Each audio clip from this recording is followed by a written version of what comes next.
And welcome back in tonight's episode. We've got another one from, I believe it was Bill Wirt's channel or something like that. Yeah. This is called The History of Japan. We've already done the history of the entire world, I guess. Yes. That was, I don't know, there was a lot of information in that. A lot, yeah. I had to watch that a few times. Yeah, I ain't watched it a few times yet. But I don't know. If you've not seen that, I'll leave a link up there at some point. Well That's worth watching. yeah, that was it was a great video. I highly recommend you check the channel out. There's probably a whole load more stuff on there we might be able to take a look at, maybe not. Who knows? So yeah, if you've not done so already, be sure to maybe join us at our Patreon page. Come and support us there. You can get all of our reactions early, get your name on the end screens and other things. So yeah, your supporters, thank you very much if you do go there. Thank you. Other than that, let's go for the history of Japan. Japan is an island by the sea filled with volcanoes, and it's It's the same thing again, Japan might not have been here. In the year negative 40,000, it was here, and you could walk to it, and some people walked to it. Then it got warmer, some icebergs melted, it became an island, and now there's lots of trees because it's warmer. So now there's people on the island. They're basically sort of hanging out in between the mountains, eating nuts off trees, and using the latest technology, like stones and bowls. Ding dong, it's the outside world, and they have technology from the future, like really good metal and crazy rice farms. Now you can make a lot of rice really, really quickly. That means if you own the farm, you own a lot of food, which is something everybody needs to survive. So that makes you king. Rice farming and rice kingdoms spread across the land, all the way to here. The most important kingdoms were here, here, here, here, here, here, and here. But this one was the most important, ruled by a heavenly superperson, or emperor for short. Knock knock, get the door, it's religion. The new prince wants everyone to try this hot new religion from Biekt. Please try this religion, he said. No, said everybody. Try it, he said. No, said everybody again, quieter this time. And so the religion was put into place, and all the rules that came with it. Then the government was taken over by another clique, and they made some reforms, like making the government govern more, and making the government more like China's government, which is a government that governs more. Hi, China, they said. Hi, dipshit, said China. Can you call us something else other than dipshit, said Japan. Like what, said China. How about Sunrise Land, said Japan. And they stole China's alphabet and wrote a book about themselves. And then they made lots of poetry and art and another book about themselves. Then they stopped moving the capital every time the emperor died and kept it in one place for a while, right here. And they conquered the north, finally. Get that squared away. A rich hipster named Kukai is bored with modern Buddhism, visits China, and learns a better version, which is more spiritual. Comes back, reinvents the alphabet, and causes art and literature to be great for a long time. And the royal palace turned into such a dream world of art that they really didn't give a shit about running the country. So if you live outside the palace, how are you supposed to protect your shit from criminals? Hire a samurai. Everyone started hiring samurai. Rich, important people hired samurai. Poor people who could not afford to hire samurai did not hire samurai. The samurai became organized and powerful, more powerful than the government. So they made their own military government here. They let the emperor still be emperor, but the shogun is actually in control. Breaking news, the Mongols have invaded China. We've invaded China, said the Mongols. Please respect us, or else we might invade you as well. Okay, said Japan. So the Mongols came over, ready for war, and died in a tornado. But they tried again, and had a nice time fighting with the Japanese, but then died in a tornado. Then the emperor overthrows the shogunate. Then the shogunate overthrows him back and moves to Kyoto and makes a new shogunate. And the emperor can still dress like an emperor if he wants, that's fine. Like painting with less colors, collaborative poetry, plays, monkey fun, tea parties, gardening, architecture, flowers. It's time for who's going to be the next shogun. Usually it's the shogun's kid, but the shogun doesn't have a kid, so he tries to get his brother to quit being a monk and be the next shogun. He says okay, but then the shogun has a kid. So now who's it going to be? Vote now on your phones. Everyone voted so hard that the palace caught on fire and burned down. The shogun actually didn't care. He was off somewhere doing poetry. And the whole country broke into pieces. Everyone is fighting with each other for local power, and it's anybody's game. Knock knock, it's Europe. No, they're not here to take over. They just want to sell some shit, like clocks, and guns, and Jesus. So that's cool, but everyone's still fighting each other for control, now with guns. And wouldn't it be nice to control the capital, which right now is puppets, with no one controlling them? This clan is ready to make a run for it, but first they have to trample this smaller clan, which is in the way. Surprise, the smaller clan wins, and the leader of that clan steals the idea of invading the capital and invades the capital, and it goes very well. He's about halfway through conquering Japan when someone who works for him kills him, and then someone else who works for him kills them, and that guy finishes conquering Japan. And then he confiscated everybody's swords, and made some rules. And now I'm going to invade Korea, and then hopefully China, he said, and failed, and also died. But before he died, he told these 5 guys to take care of his 5-year-old son until he's old enough to be the next ruler of Japan. And the 5 guys said, yeah, right, it's not going to be this kid, it's going to be one of us, because we're grown-ups.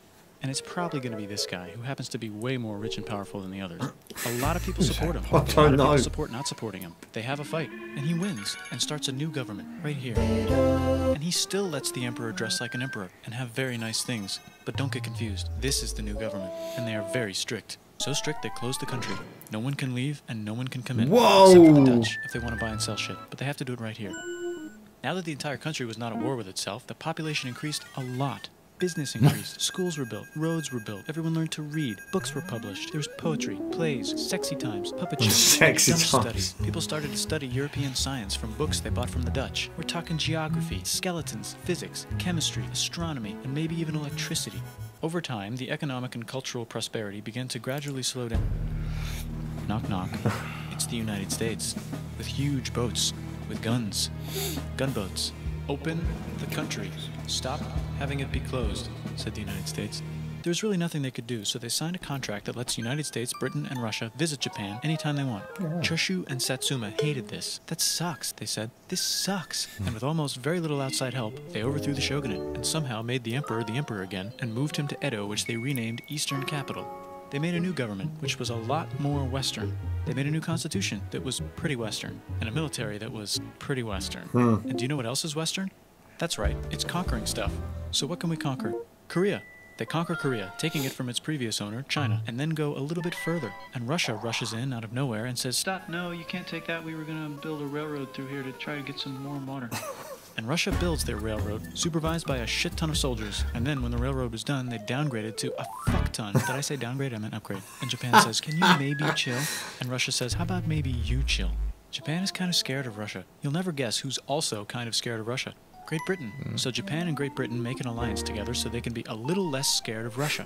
Feeling confident, Japan goes to war against Russia, just for a moment, and then they both get tired and stop. It's time for World War I. The world is about to have a war, because it's the 1900s and weapons are getting crazy, and all these empires are excited to try them out on each other. Meanwhile, Japan has been enjoying conquering stuff and wants more. And the next thing on their list is this part of China and lots of tiny islands. All that stuff belongs to Germany, which just had war declared on, but Britain, because Britain was friends with Belgium, which was being trespassed by Germany in order to get to France to kick France's ass because France is friends with Russia, who was getting ready to kick Austria's ass because Austria was getting ready to kick Serbia's ass because someone from Serbia shot the leader of Austria's ass. Or actually shot him in the head.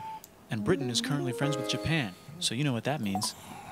Duh. Japan should take the islands. Which they wanted to do anyway. Yeah. They called Britain on the telly to sort of let them know. And then they did it. And they also helped Britain a little here and there with some errands and stuff. Now the war is over, and congratulations, Japan. You technically fought in the war, which means you get to sit at the negotiating table with the big dudes, where they decided who owns what. And yes, Japan gets to keep all that shit they stole from Germany. You also get to join the post-war mega alliance, the League of Nations, whose mission statement is to try not to take over the world. The Great Depression is bad, and Japan's economy is now crappy, but the military is doing just fine, and it invades Manchuria. And the League of Nations is like, "No, don't do that. If you're in the League of Nations, you're not supposed to take over the world." And Japan said, "How about I do anyway?" And Japan invaded more and more and more and more of China, and was planning to invade the entire East. You've got mail. It's from Germany, the new leader of Germany. He has a cool mustache, and he's trying to take over the world and needs friends. This also got forwarded to Italy. They all decided to be friends because they had so much in common. It's time for World War II. Germany is invading the neighbors. Then they invade the neighbors' neighbors. Then the neighbors' neighbors' neighbors, who happened to be Britain, said, "Holy shit." And the United States started helping Britain because they are good friends, and started not helping Japan because they're friends and our friends are not friends. Plus they're planning on invading the entire ocean. The United States is also working on a large, very huge bomb, bigger than any other bomb, ever, just in case. But they still haven't joined the war. War looks bad on TV, and the United States is really starting to care about their image. But then Japan spits on them in writing and challenges them to war. And they say yes. And then Germany, as a symbol of friendship, declares war on the United States also. So the United States goes to war in Europe, and they help the gang chase Germany back into Germany. And they also start chasing Japan back into Japan. And they haven't used the bomb yet, and are curious to see if it works. So they drop it on Germany. Curious to see if it works. It worked. They actually dropped 2. Yeah, Wow. Nagasaki. Yeah. There's your global warming. You win. The United States installed a new That was a government moment to inspired by the pause United there and States think government, about that just the one. right Yeah. ingredients for a post-war economic miracle. and Japan starts making TVs, VCRs, automobiles, and camcorders as fast as they can, and also better than everybody else. They get rich, and the economy goes wild, and then the miracle wears off. But everything's still pretty cool, I guess. Bye. Oh, that was a quick ending. But I really should make one of every single country, to be honest. That's a great watch. A lot of history to be learned there. The war bit is, we don't really say much more about World War One or Two or any other war for that. I was watching World War Two in colour. It's a television programme here in the United Kingdom, and it was on the Netflix channel. And they're going on about how, like, Russia was actually more influential, I believe, or just as influential as America coming in to help the rest of Europe. I didn't realise Russia helped actually that much. They really pushed the German troops back into Germany. Not like what I'd known. And he actually mentioned it there as well. But the rest of the stuff going on in Japan, the wars are now, hopefully, you'll never see that ever again. Fingers crossed. Hope. I mean, can't imagine nuclear bombs dropped on them, people still alive now around it, can you? You'd have thought they'd wipe the whole lot out. That's amazing. Well, the radiation was bad enough. That wipes out more people than the bomb itself. So that was a really good one, because you used to do history in that school, and when you get to my age, you sort of know quite a bit about bits on the TV and that. I was quite surprised how much I sort of recognised and knew, and you just think, I don't really know much about this, and when you watch, you go, I actually did, and I'm quite I think I did quite well following that along. Yeah, anyway, we're going to leave that one there. We can dribble on for ages. Let us know anything else in the comments below. Plus, if there's any other history-style ones we might be able to react to, then let us know as well in the comments. Other than that, a big thank you for joining us if you're still here, and we'll see you all soon. And catch you on the flip side.